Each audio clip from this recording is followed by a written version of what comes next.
Hello, Stitchers. Welcome to Stitch Please, the official podcast of Black Women Stitch, the sewing group where Black Lives Matter. I'm your host, Lisa Woolfork.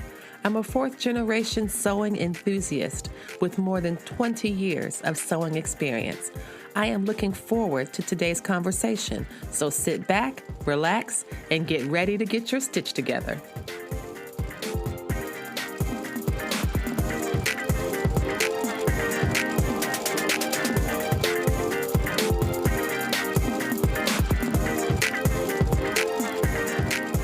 Welcome back, everybody.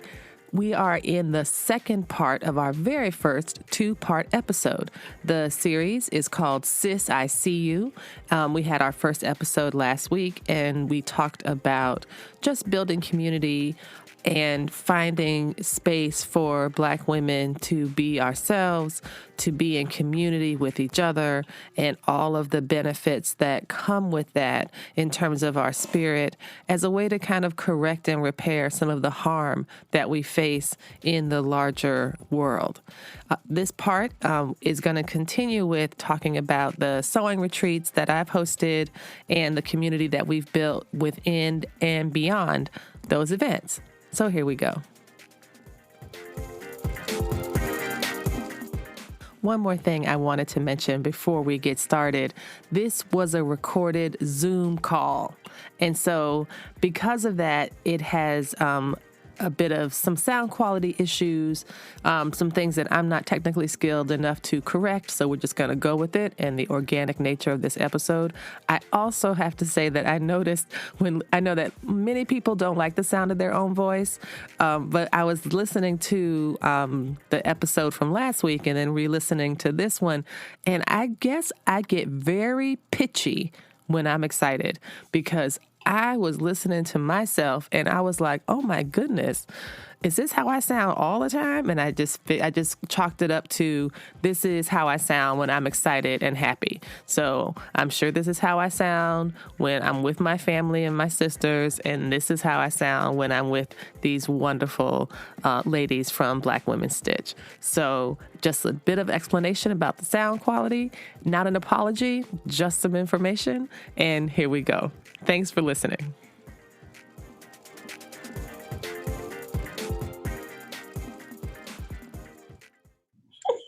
It was great. Great time. And she thinks about the whole time. She thinks that whole time. The day before Beach Week, her and I. Shauna's talking about when she and I went to IKEA the day before Beach Week. Everybody like those? We'll get 10 of those. We'll get 10 of these. We'll get 10 of those.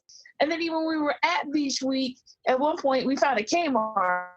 Oh, we did go to Kmart. We found a Kmart. And I was so excited. This was like the last. Amazing. Like, where did this Kmart come from? Who's seen a Kmart in a long time? Somebody went to Kmart at Beach Week? Yes, actual Kmart. Exactly. And even then, we're in Kmart. What was I doing? I know I wasn't drunk. I wasn't even drinking at Beach Week. We don't know. Kmart's still open? Kmart, just that one.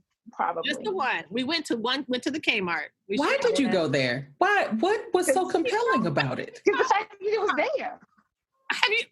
If you drove by a Kmart, would you not go in? Correct. I would not go in. I can't think of one reason.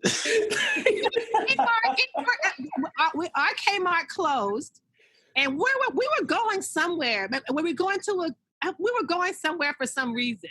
And then we drove by and had seen the Kmart. Isn't that right? Or I forgot why we got on this path to the Kmart. Well, we had all seen it driving in. And then we were just like, we got to go back because it's the last Kmart in America. So we should probably go back. And it was going out of business. It was for historical purposes. We had to go to the Kmart because it was the last Kmart in America. So there's not a single mart that requires that type of documentation. No, not a single mart. As a student of popular history, I felt the need to go in there and see what they had. I'm not buying the scholarly reason. Nope. It's gonna be a no for me, bro. It's gonna be a no for me, dog. However, once we got into the Kmart, Lisa was still in her, oh look, we should get everybody one of these, or we should get everybody some of these. And it was, I mean, she was just always in that mindset of thinking about us and making sure that we had and making us feel seen. It was just always constant with her. And instructing us to be surprised, because we had to be surprised. Right, because we knew about the gifts. And Yes. so we had to be surprised when we got the gifts too. Act surprised when you get your little kite tomorrow. I will say one of the things I appreciate about well, if we're talking about Beach Week in particular, then I'll keep it there. But the group overall is how attentive the group is to our individual balance, because there are so many voices who have said, you know, Lisa has been so thoughtful, and Lisa is constantly thinking. And while it is true that Lisa is the head deaconess of the Doing Too Much ministry, that is also laborious, right? It's a lot of work. And I have seen a number of people at different times and different settings, you know, sort of pull her aside and be like, okay, you go somewhere and sit down. Or when was the last time you ate? Or no, we don't actually need 10 of those. Or yes, this is actually a march that we can bypass. We don't need to go into this march to get anything for the group. And I think that caretaking is really important. Like it's easy to sit back and have somebody do for you, particularly when, or just to personalize it, particularly when I'm feeling parched for being cared for, right? It's easy for me to lean into that care because it feels so yummy and delicious. Like, who doesn't want that? But being in a space where that care is, I'm going to go back to, I guess this is my word of the night, that where that care is normalized for everybody, so that there is equity. There is an equity of care that shows up in a really positive way. Mm-hmm. I want to echo that. I think, again, for me, the best buzzword, especially over the last week or so, I've been reflecting a lot about what it means to be in community with others. And I think all of us in our lives and the things that we do, we're usually the people picking up the slack for other people. Yeah. And what I appreciate, one, is the intentionality, the thoughtfulness that Lisa showed in putting this all together. And then what I also see is the reciprocity among the group. And so somebody is down this day, everybody else picks up the slack. Mm-hmm. And somebody like me, for instance, had to disappear because stuff goes on in life, and folks check on you, make sure you're still breathing, tell you to come back when you're ready. And for me, that's really important, especially right now when I just see so many egregious examples of people who don't know how to be in community with other people and kind of objectify you and commodify you and use you to try to make themselves feel better because they don't know how to be in community. And they've decided recently that they want to see you, and you're supposed to be excited that somehow they've adjusted their vision, at least temporarily, to see you. And so for me, what I appreciate, I mean, outside of my family and my sister circle, and now I have this circle, which is another sister circle, it helps me to fend off those other people who, at this point, want to pick my brain or peck me to death because they want to feel better, that they haven't done the work that they were supposed to do. And like I said, so now, at least in this moment, while it's trending and it's a hashtag, they want to see you. And as one of our sisters here said, miss me with that, seriously. Yeah. And I feel like I'm even more determined. I mean, I was cleaning up my social media today, and I will have more to say later. I'm still processing and prioritizing myself and my own care. But again, what I appreciate about this group again is the reciprocity, and that, as Jill was just saying, leaning into that care, picking up the slack for each other, understanding, we're going to be up and down, but that this is a space where people have your back. Yeah. And I didn't mean to get on a soapbox, but today has been a trying day, and just telling people to leave me the hell alone. Yes. Unless you're showing up with, good and valid intentions, and you've done some work on your own, leave me alone. Yeah. Yes, please. Absolutely. Because I feel like we get put upon so much and have so much extractive. And I think maybe that's why I kind of go a little overboard on like the gifts and the giving, because I just feel like it's just, I don't know. That's just how I'm just a give. I like to give. I like gifts. I was, again, talking to my sister. This was before I had known DeWahn and Katrina. And I was like, so I have these ideas of things I want to give. And is it too much? Would I make it weird? And my sister's like, people love presents. Bitch, what are you talking about? Everybody loves presents. Give people presents. And I was like, yeah, I do like presents too. Yeah, I like presents. Like the gift fairy in the middle of the night. What's that? Like the gift fairy in the middle of the night. Get up. Oh man, she was at it again. I wonder what time she went to bed. But it's also like part of that reciprocity and part of like how we, I don't know. I hate the phrase love on.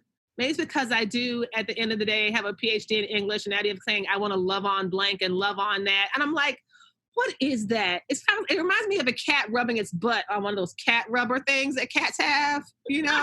I'm going to love on you. And I'm like, I thought you were going to say like humping your leg or something, but I got it. Yep. I got it. But also like that action is soothing for the cat. Like it feels good to the cat. Like, yes, the cat is soothed by that action. Cats are not trustworthy. I don't trust anything that they do. I'm not going to model my emotional wellness on the behavior of a cat. I just don't know that's right for me. However, that doesn't change the fact that when the cat is rubbing its butt on the little cat tree thing, it feels good to the cat. They are having a need met in doing that. How did we devolve to cat butt? Like, how did we get from wherever we were to cat butt? Well, that's where we are. It's okay. Go ahead, Toni. I see you. My friend, Deborah, came to the hospital. Remember, I didn't get to attend physically the Stitch Please event. And she gave me my little lion because I was about to go crazy up in there. And I knew then that I was going to be, even though physically not there, around some amazing women. Y'all kept me informed with polos. Ayesha was sending me polos. Everybody was sending me polos. I was so depressed in that hospital. So when I was, and when Beach Week had an opening, and I was going out of the country, I was like, Lisa, can I play half? So I'm going to be there this time. And when I get back, I'm going to pay the other half, and I'm going to be there. I didn't care if it was a tornado, hurricane. I was going to make it to Beach Week. I didn't care what kind of food we ate. I was going to eat whatever everybody else ate. I was going to have a good time, whether I sewed 2 stitches or no stitches. But y'all were so much fun. And I am so blessed to have met all of you and have had a good time ever since. I know that's right. And Toni also can hook up some pretty amazing cocktails. So we had a whole like battery of amazing drinks and food and deviled eggs and apple pies and all of the types of stuff. I mean, really. And yet more drinks. And yet more drinks. And there were enough that it comes through at least twice. Yes. I feel like we had a pretty decent bar set up at Stitch Please. I know I didn't personally drink anything at Stitch Please. Did anybody actually ever have a drink at Stitch Please? I made a Queenora a terrible drink. Yeah. I am good at many things, and making drinks is not one of those things. At least it wasn't at the time. I'm glad I missed the terrible drink. But I was having such a good time. I didn't feel like, oh, let me go bury my head in this drink. So if my mouth is full of drink, I don't have to say anything. I won't be able to. I was just having a good time, drink or not. Yeah. Well, I had rum shada in my coffee. Yeah. Yeah. Rum shada. That doesn't count. I discovered that I still talked in my sleep. Oh my gosh, y'all. Lisa, I have a question. Yes. Are you at risk of people hearing all of this good timeness and reaching out to you? Are you prepared?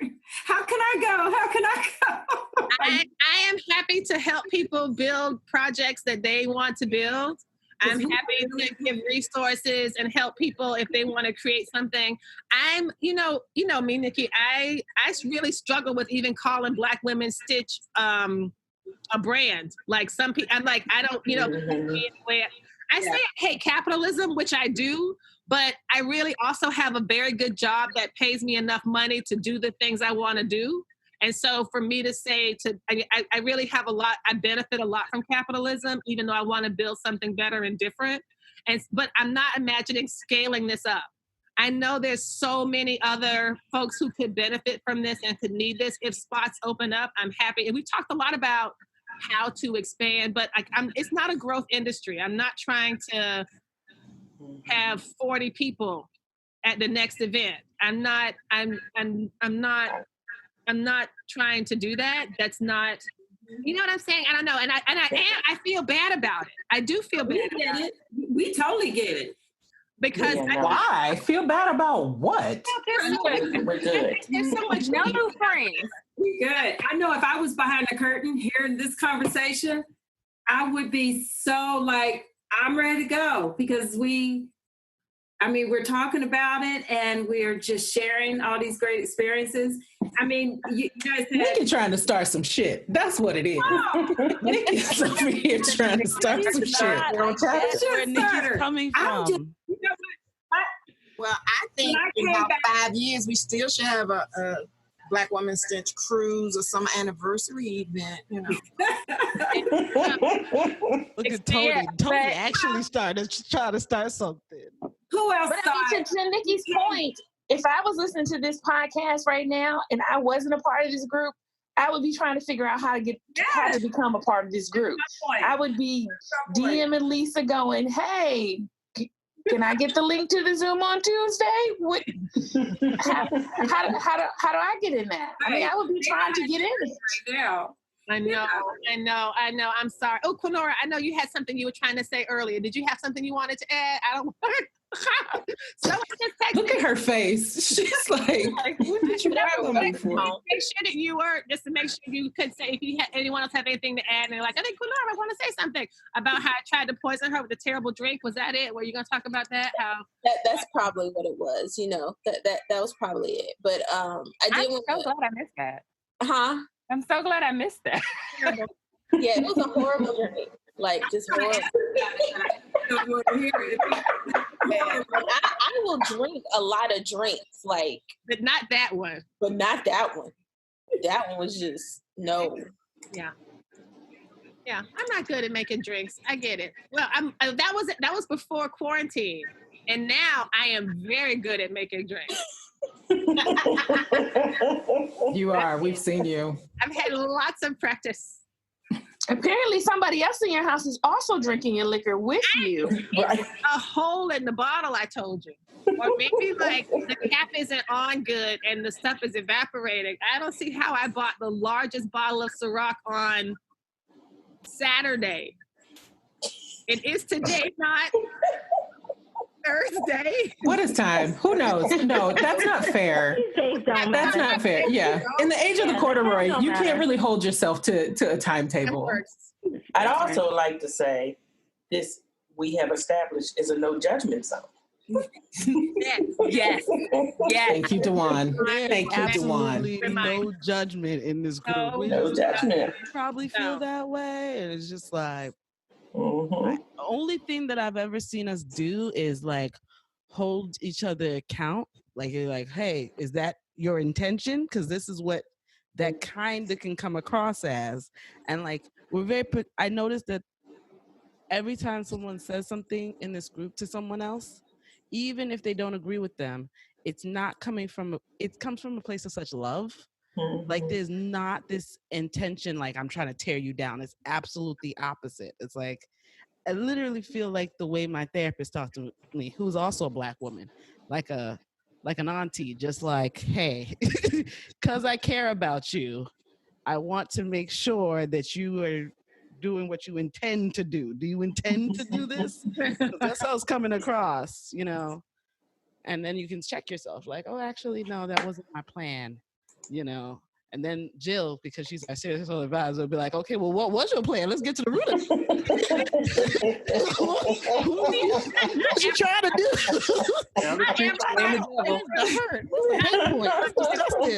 We don't all have roles. Not everybody has a role, but we have two people who have two very important and distinct roles.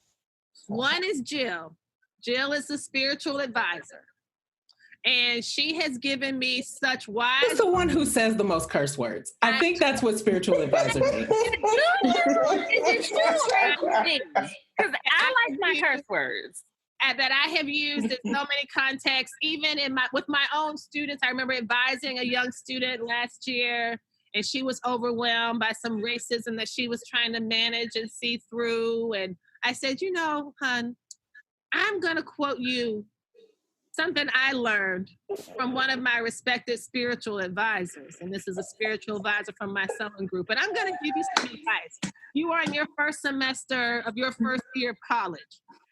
And I need you to learn this lesson and to take it with you as you proceed through your time at this university. Are you ready? I don't know if you want to take notes or not, but I just want to make sure you are ready. You ready? Yes, ma'am, I'm ready. Fuck those people. You do not owe any of them anything. You are not there to represent the Black experience. You are not there to represent your race. You are not there to make them feel better about themselves. You are here for your own growth and development. And if anybody else makes you feel anything less than, I want you to look and refer to your notes so that you can remember that these people are not your priority, that you are your own priority. So that we need a lapel pin that says that. Yes, that's right. We should have pins. Yeah. Does anybody have Jill on your shoulder every now and then when you're out and about doing your thing? Do you Don't do this. Sometimes. Don't do this. I do sometimes have Jill on I'm like, what would Jill do in this situation? Don't do this. And then I'm WWJD. Knock it off. What would Jill do? Knock it all the way off. I don't want to dwell too much on this, but we did have someone who was not a great fit. And I kept asking myself, and then we talked about it in the Stitch Please committee later, like, what would Jill have done if she was here? And she was witness to that which we have seen. And we were like, looking back, my goodness, do I wish there had been this. Yeah. Oh, man. Lisa, I don't know if you remember, but you turned to me at one point and you're like, Katrina, what would Jill do? I said, go say something. Do you remember that? Yes. Oh, nobody remembers that. Yes. Well, you weren't there for it, so that's why you weren't there. But man, you should have been. That was like, wow. You're not. Yeah, man. You didn't deserve that. I tell you that much. You're listening to the second part of our first two-part episode called Sis, I See You. We're talking about the retreats and events and building community, and we'll talk more about that, including the roles. One other role to be discussed. We'll talk about that after the break.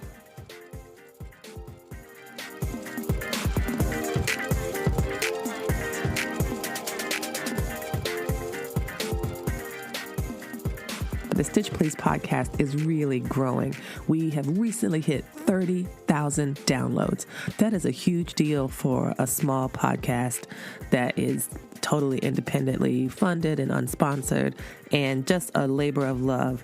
I want to thank you for listening to the podcast and ask a favor. If you are listening to this podcast on a medium that allows you to rate it or review it, for example, Apple Podcasts or iTunes, please do so. If you're enjoying the podcast, if you could drop me a 5-star rating, if you have something to say about the podcast, and you wanted to include that, a couple sentences in the review box of Apple makes a really big difference in how the podcast is evaluated by Apple, how it becomes more visible. It really is a way to kind of lean into the algorithm that helps to rank podcasts. So if you had time to do that, to drop a little line in the review feature of the podcast, that would be really appreciated, and it would help us to grow even further and faster. Welcome back to the second part of our 2-part episode called Sis, I See You. We've been talking about community building, the sewing retreats, and just the way that we strive to support each other. And that conversation continues here. And then we have another person who has another role, and that is Shana as the Chief Executive Officer of Happy Hour. Yes. Yes.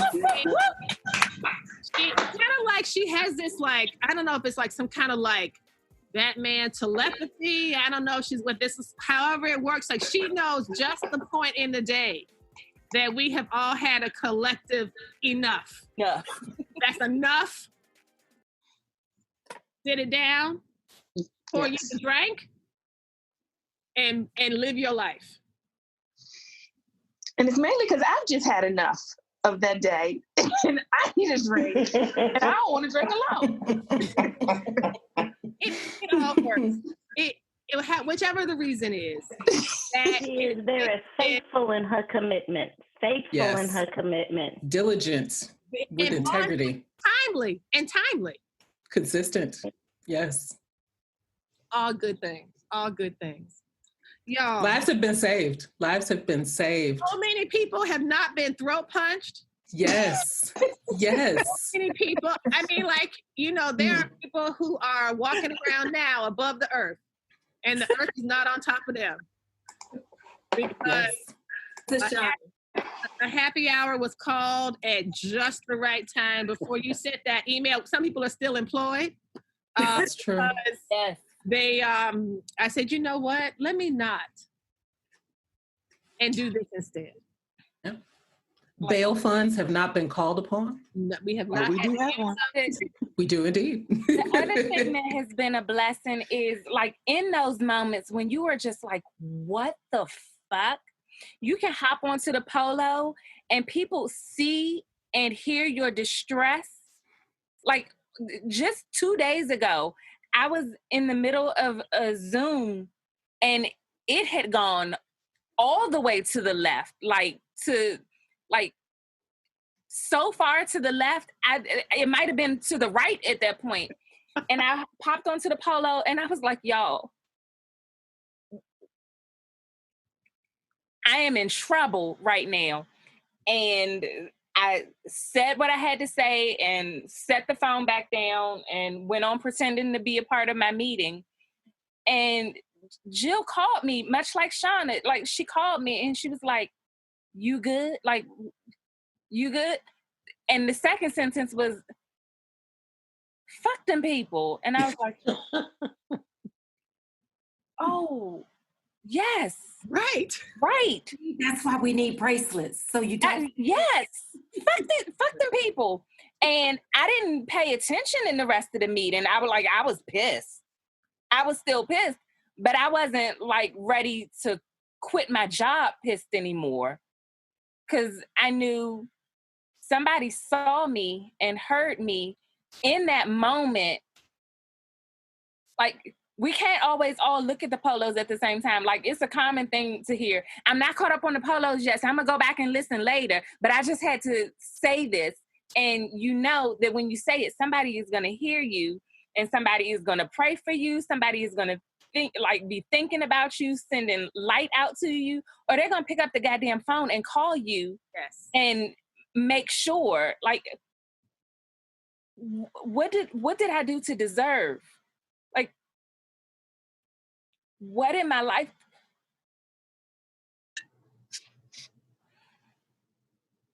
Go ahead. What in my life did I do to deserve this community? I don't know. I'm nasty to people sometimes. I'm quick-tempered. I'm impatient. Like I was telling Lisa last night, there was a not insignificant portion of my life when I introduced myself this way. Hi, I'm Naomi and I like to talk about people. Like, that was how I introduced myself to people.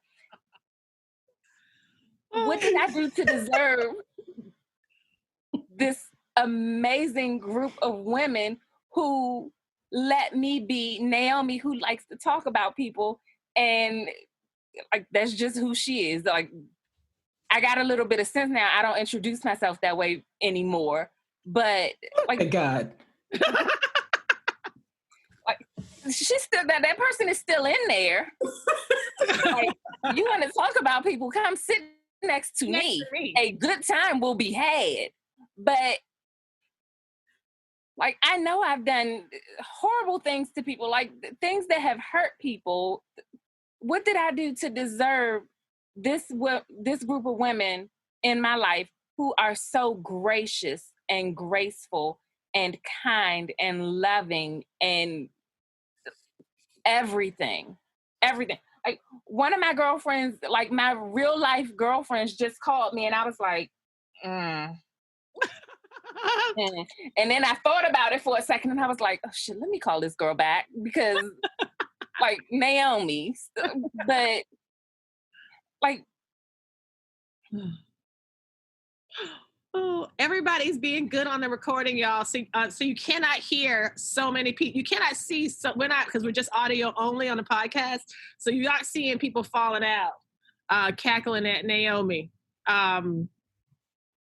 But this has just been, y'all are just amazing. And I never in a million years would have thought this. And I just feel like I spent so many years of my sewing life thinking that sewing with the whites was, that I had to basically trade off something. I had to trade off what I really thought, what I really felt.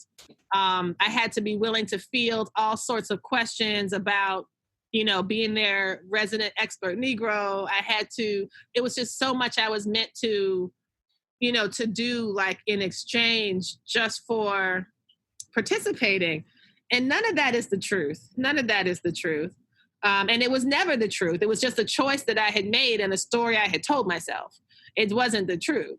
And when I decided to tell a different story or to try a different story, I got a totally different outcome. And I am just so grateful that this, I don't know, I'm just grateful. I am grateful to you all. I'm grateful for you all. You're amazing. Thank you. Thank you. And I think for anybody who's looking to create a community like this, find a group that will allow you to just be yourself. If you can't get into that community and just be yourself, whatever yourself is, then that's not the community for you.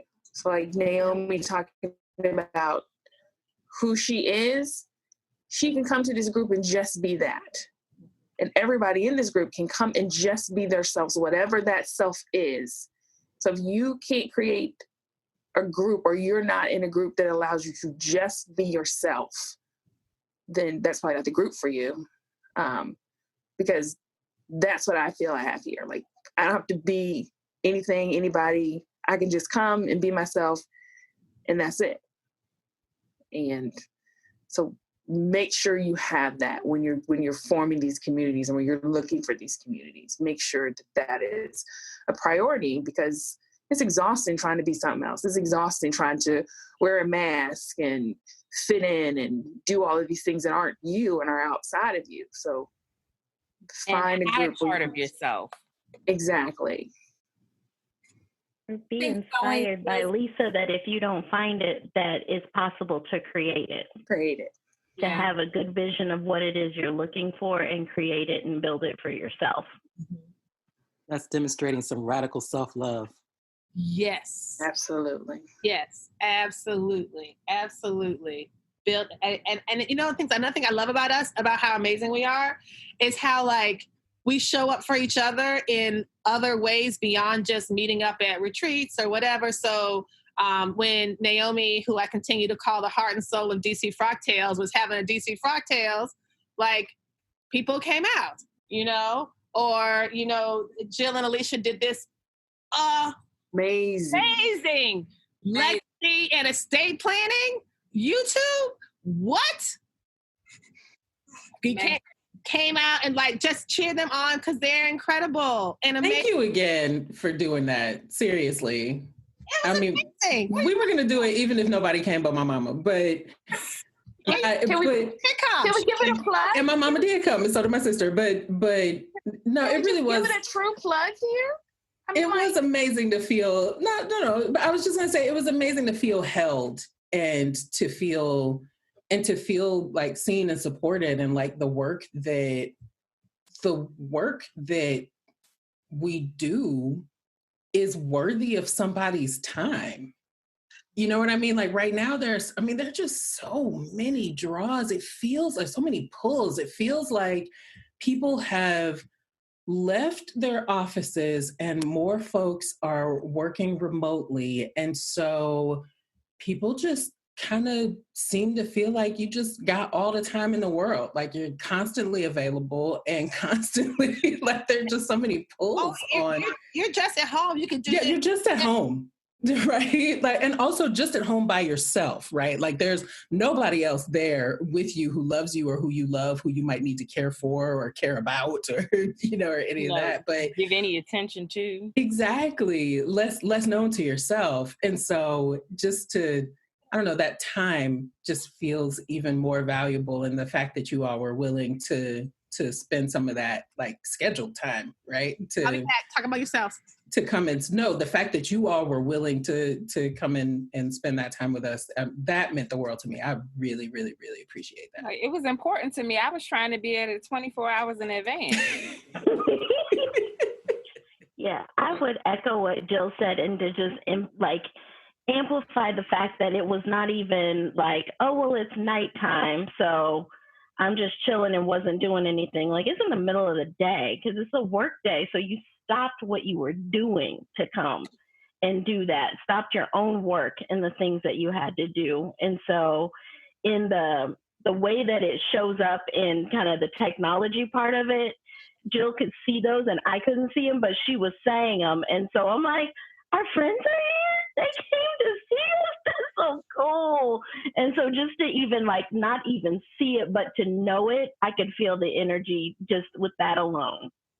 Allysia, and I'm going to just tweak your comment a little. You said that our friends, we stopped what we were doing. We stopped our work. No, we scheduled it. It was important to us. We scheduled it. Okay, so I didn't get a chance to share this because we're just now talking about it. All I saw was 12:30, forgetting that was your time. That's on the Pacific time. I was rushing home from taking Mom to Lowe's. I'm like, I got something to do at 12:30. I'm rushing home. I'm looking for the link. Anyway, so when I find, I'm like, oh, okay.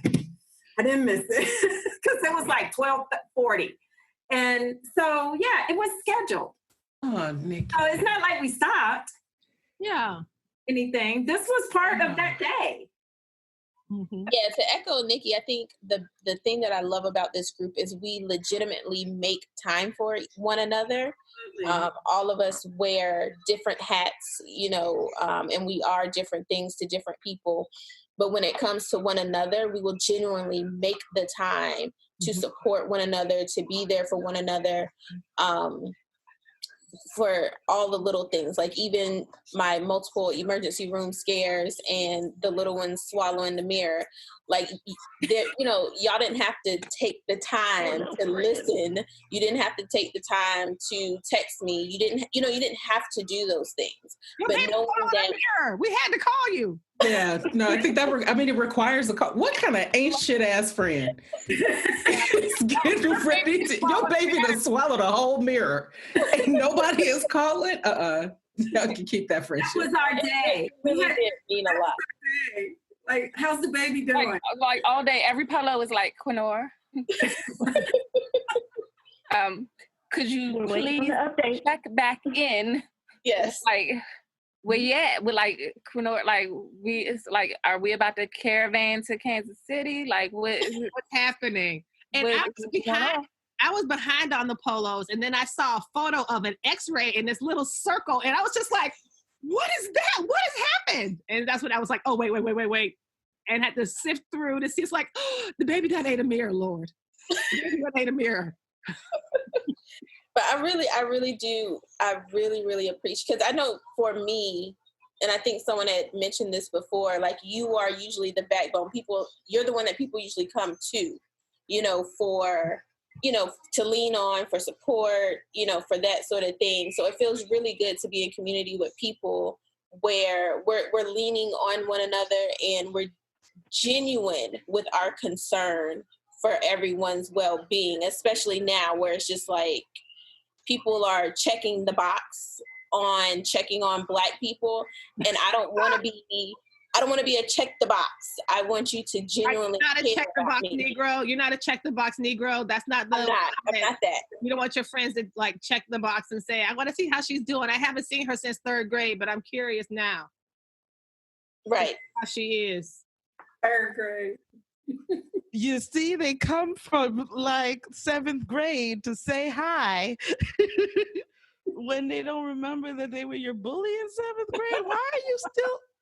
Why do you even know Facebook is a tragedy, because they be like coming from everywhere, and then Facebook don't care about your privacy at all. So you send a poke and they tell everybody, oh, guess what? Ayesha sent a poke. Everybody see how she's doing. Check on her. Check on her. She poked. You can. This will be your check on your Negro friend bingo day. This is like a free spin right here. Check. Me. That doesn't count for the challenge, by the way. It doesn't. Don't even try it.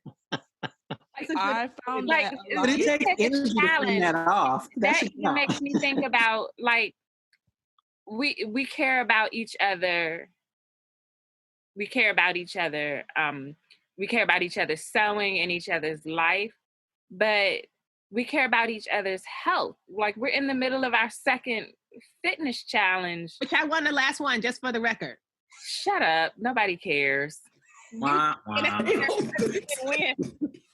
I mean, you win a lot of other contests and prizes and stuff, but you just didn't happen to win that one, which I understand why you would be salty about it, because you are good at winning other things. Look at this big talk. You see this big talk? You're going to have to take her down now. All right. That's all right. I'm just look at the mouth on Wolf Fork. Wow. That's all right. That's all right. Oh, and there's a receipt. Like, I got a receipt. Like, I'm checking my boxes. So don't you worry. I'm not worried. Now we've gone into the 2nd phase of the podcast. People have stopped listening now. They're just like, something's wrong with them. Here? Like, these people, and they ain't gonna let me come to their party. Fuck these people. I'm not listening. That's what they Black women stitches about fuck these people. Isn't that what they said? It's a mantra that works in many settings. Oh, I also wanted to say that it was really great that Shani, when you came through for, I think, was this Christmas break last year? Shani, do you remember when you came through you were going to Africa? Yes, that's right. Your husband and your boys, and they came by just for a visit after being traumatized in Monticello. And don't go to Monticello. I'm pretty sure I told you that before you decided to go. Drop it, Lisa. Drop it. Did you tell me that? Okay, maybe I don't remember that, but it was worse than I ever thought possible. Off topic. But if you don't want to see a celebration of slavery, do not go to Monticello. Okay, sorry. But your boys, I got to meet them in person, and they were adorable. Thank you. They still talk about seeing your boys. And just the other day, my 6-year-old was like, Riley, and I was like, who's Riley? You don't have a Riley at your school? And he was like, Riley, Lisa's son. So, they made an impact. But yes, that was wonderful to be able to stop by and see you and kind of reconnect after like 9 months. Yeah, it was great. Mm-hmm. Y'all, I just got the flag that we have been at about 2 hours of the podcast. And since we know I'm terrible at editing, this is going to be a long podcast episode. That's okay. Long polo alert at the end of it. Long polo alert. We stay doing that. Well, is anyone have any last thing they want to say? Because I'm going to go ahead and just stop recording. And if people still want to hang on so we could chat about other things, that's awesome, of course. Anything else anybody want to add? Any advice? If you happen to still be listening after 2 hours of us talking, congratulations. You made it to the end. There is no particular prize, but the fact that this is over. But anything else? We also sew really great things. Like we learned DeWahn taught us how to make bras doing the Thursday bra sew. And I was pretty much drinking a lot. So I told you bra making was easy because I really was enjoying some cocktails the entire time. And I got some gorgeous bras now. So yeah. Anything else? Any last minute advice or tips or last words? I think the last word would be about like, if you are a Black woman and you have not found a community of Black women, you need to do that. Run. It will change your life. Because you have changed my life. And without this group, I don't know where I would be. I certainly would not be in Virginia right now, living my best life. So I would definitely say that all the best communities I've been in, and it's not only this one, have been with other Black women. You don't know what you're missing until you actually experience it. Because before I thought, oh, I guess it's okay that I don't have a group of, it's fine. You're lying to yourself. It's not fine. Find some good humans like the women that I found. Oh, I want to add one thing. I'm sorry you said the last comment. It's not the last comment. I don't necessarily want to be the last comment, but I think related to that is that it's, and I'm speaking mostly from the retreat because I haven't been most active on the communication on the polos and on other ways. But I think that it's both the ability to talk about the things that are happening that are related to racism in our everyday lives that are not so, it's like, am I crazy? Did that just happen? It seems like that shouldn't have happened, but maybe it's just me. Let me talk to someone else and check in on this. It's that. And then it's also all of the joyful and wonderful things about being a Black woman together at the same time that make the space so important and so unusual. And thinking back to what Lisa and your gifts, I think part of what makes the gift so special is that we know not that everything we are as Black women, there's nothing beyond that, but there's nothing that we don't have our own individual, characteristics, but there's something about knowing that you have us in mind. I think when you select those gifts for us, you don't have this white woman crafter in mind. You have us in mind. That makes it so, I don't know. It just makes it so that much more meaningful. Oh, well, I thank you. And I thank all of you. Thank you all for being here, for taking your time out to make time and space for this. And I thank you for taking time and space for listening to this episode of the Stitch Please podcast. This is the second half of a 2-part episode called Sis, I See You, and it's about the sewing community of Black women stitch. I'd like to thank Queenora, Toni, Deborah, Ayesha, DeWahn, Jill, Allysia, Katrina, Nikki, Naomi, Shani, Shana, Sherri, Sierra, Sone-Seere, and Candy. And thank you all for listening, and we will see you next week. And if you're new, please share, rate, and review. Thanks. Thank you for joining us for this week's episode of the Stitch Please podcast, the official podcast of Black Women Stitch, the sewing group where Black Lives Matter. There are a variety of ways that you can support the program, and you're doing it right now. By listening to the podcast, it does help us grow. Another way to do that is to rate the podcast, review it, subscribe to it. All of these things are ways that you can support the podcast without having to spend any money at all. If you would like to spend some money to support us, there are ways to do that as well. You can make direct donations to our Patreon site for monthly contributions, as well as one-time contributions to PayPal, Cash App, or Venmo. And finally, we have another cute, very adorable way for you to support the Black Women Stitch Project. It's a pin, a PIN enamel lapel pin that's very cute. It's about 2 inches wide and 1.5 inch tall, and it's of the Black Women Stitch logo. And that is $15 with free shipping to the U.S. And so if you drop $15 in the PayPal, Venmo, or Cash App accounts, and then send me your if you send me your mailing address to my email, either at blackwomenstitch@gmail.com, or you send me a direct message on the Black Women Stitch Instagram page, we will put the pin in the mail to you. Again, free shipping, $15 for the pin, and all of this goes to support the Black Women Stitch Project.